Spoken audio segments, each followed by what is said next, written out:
Project Mockingbird. Mm-hmm. I guess just elaborate on what you were telling me about that before. Well, Project Mockingbird, they alleged that went away in 1976 when George H.W. Bush, who, by the way, was a longtime CIA operative, which he covered up.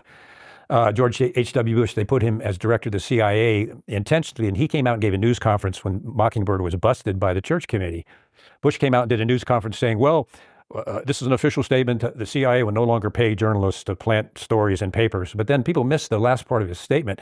From now on, it will just be voluntary. The CIA has a whole lot of ways to make something voluntary a necessity. So it continues. It continues today. And a good example of that is the Total Information Awareness Program, where AP, UPI, Washington Post, Google, Facebook, especially Google and Facebook, signed an agreement with the CIA to censor certain information that the government didn't want out there. Literally signed off with the CIA for propaganda to the U.S. people. So it is in full swing. It never went away. Now it's just voluntary. And they have ways of making that happen. When was that signed? That was 1976. Wow. Yeah, before the cameras, and everybody missed that last part. Actually, it was super interesting. I don't know if you saw this recently, but Jeff Bezos did something that I think required a tremendous amount of humility, or maybe these were marching orders from the CIA, who knows? But he essentially wrote an op-ed in the Washington Post and said, look, we're not endorsing a candidate because no one believes us anymore. Mm-hmm. We're essentially just writing to ourselves. Mm-hmm. And I thought that really represented the collapse of the mainstream media, when even you have someone who owns a publication like the Washington Post saying, what are we even doing this for anymore? We're just keeping up appearances for ourselves. Yeah. That was remarkable because the Washington Post has been the chief mockingbird since its inception. Matter of fact, they were part of the formation the Post was with Operation Mockingbird. And they've been the CIA's mouthpiece for decades. And all of a sudden this happens. And of course, a bunch of Washington Post journalists and editors walked out because they're so used to puppeting the government line. They left. And that Bezos did that is remarkable. I think he sees the writing on the wall. People are tired of that. They're fed up with false news. And he's a money man. He's a businessman. He sees that the Post is hurting. So he came out and said that. And he's got a $600 million contract with the CIA for monitoring cloud activities. Jeff Bezos? Bezos does, which means he probably signed a CIA secrecy agreement, which is their weapon. So that makes it even more ironic that he would come out and cut the legs off their chief mockingbird, essentially. So yeah, that was something to watch. Or that could be, like I said, because the CIA basically said to him, no one's reading this, no one believes it. So maybe just by writing this letter, people will then believe that what you put out next is definitely going to be not something that's from the deep state. I can't decide. It wouldn't surprise me. It wouldn't surprise me at all either. So actually, let's speak about the Washington Post, because I graduated, got a degree in journalism. Mm-hmm. And it's so funny now for me to go back to my early journalist training at university. And they always tell you can trust CNN. They basically instill in you the New York Times, the Washington Post, CNN, Christiana Amanpour, like this is who you want to be. Like, you become a successful journalist. These are the people that tell the truth. And of course, what we learn about is the Watergate scandal. And this is what made the Washington Post the Washington Post. Mm-hmm. Deep Throat, and this mm-hmm. person who we never knew who it was that was giving information mm-hmm. that ultimately led to Nixon's resignation. Mm-hmm. Let's speak about President Nixon, because I'm starting to think a lot differently about that now. Yes, we have an entire chapter in our book on Bob Woodward, who I consider the chief mockingbird. When I came out with my story to blow the whistle on what the agency had done when my family was poisoned and the house was broken into and they painted chemicals on the ceiling, I contacted a reporter who was going to meetings with former agency people. And so I called him and he took the story, but he kept putting me off. For 30 days, we went back and forth. And I said, are you going to publish this or not? He goes, well, what about this? And he kept asking me questions, the answer to which would be classified information, which means I could be wrapped up. So finally I said, why are you doing this? I'm not going to tell you anything classified. He goes, well, my editor, he's pressuring me to do it. And he was miserable. So that's why I'm not mentioning his name, because he was just an in-between. Well, guess who the Washington Post editor was? It was Bob Woodward. And it turns out the Washington Post went directly to the CIA and reported my contact and exactly what I told them. Turns out Bob Woodward was an intelligence community official connected to the CIA Naval Intelligence going all the way back to the Nixon administration. He briefed Alexander Haig with top secret briefings. And he and Haig worked together as a kind of behind-the-scenes coup to get rid of Richard Nixon. Now, that may sound crazy, but we have the documentation in Twilight of the Shadow Government to prove that was a coup against Richard Nixon, and that Bob Woodward himself was involved in that. And I remember when we were on the 7th floor, when we were protecting CIA Director William Casey, Woodward would come and visit all the time. And William Casey hated the press, except for Bob Woodward.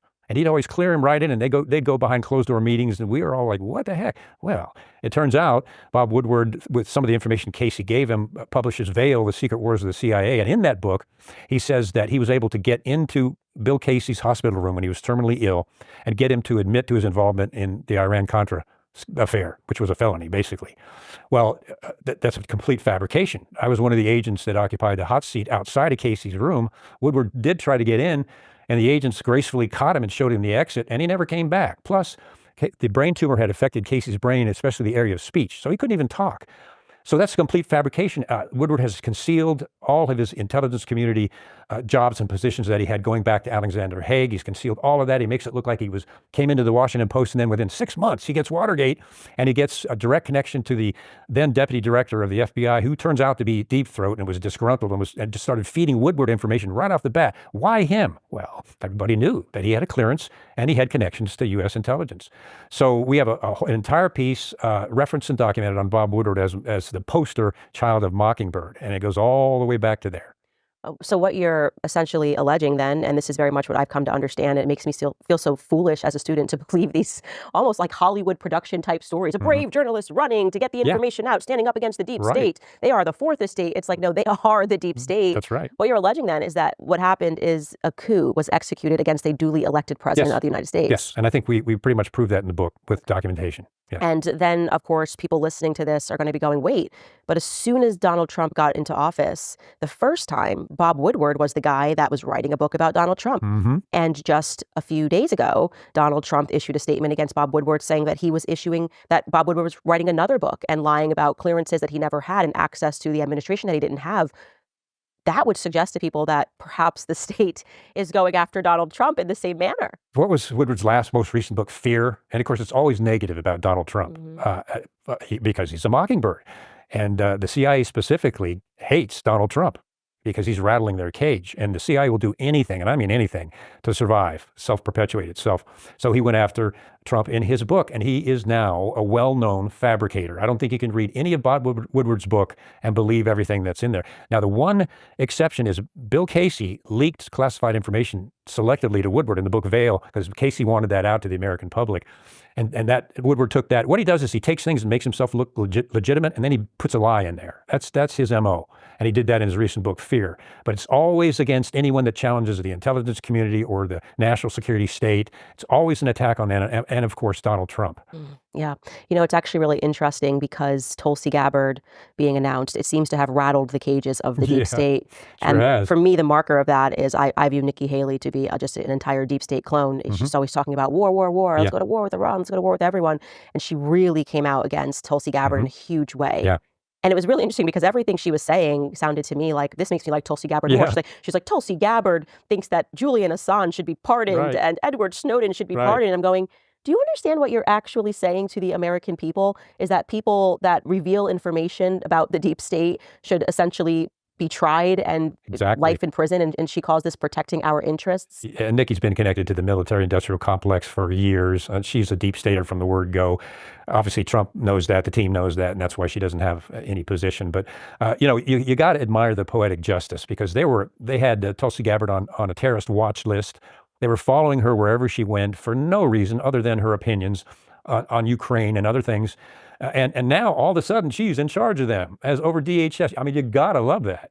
And that's the kind of thing we need, is people from the outside like that, especially people that have been attacked by the shadow government deep state that are now going back in to really clean some house. First time in my entire career I've seen this actually possible. And somebody pinch me and wake me up because I think I'm dreaming. But it's going to be a battle from now on, getting rid of these deep staters, especially in the CIA and their bureaucrats. It's going to be a war. So we should be excited, but at the same time, really concerned and keep our eye on these people, because they're going to try to stop this. Right. And I do believe that some people around Trump are obviously deep state plants, because the fact that Mike Pompeo's name was actually being floated. Yeah. And that was real. I know people in his inner circle, they were shocked that people were trying to push him. And these are the people that gave tons of money to his campaign and trying to push him. Could you imagine to name Mike Pompeo Pompeo? Could you get anybody that is more of a deep state plant than Mike Pompeo? He is, not even a plant, he is the deep state. Well, yeah, it's funny because when he was first appointed to the CIA, I remember I turned to my wife and I said, if he's an honest man, he will not be there for long. They're going to turn him. Well, what did Pompeo do? And he ruined his political career. He put an assassination order out for Julian Assange. And then he called Tucker Carlson and threatened him with arrest for talking about the Assange case. This is Mike Pompeo. He either was already deep state. The CIA has a wonderful way of turning people when they get in there. Trust me, I know.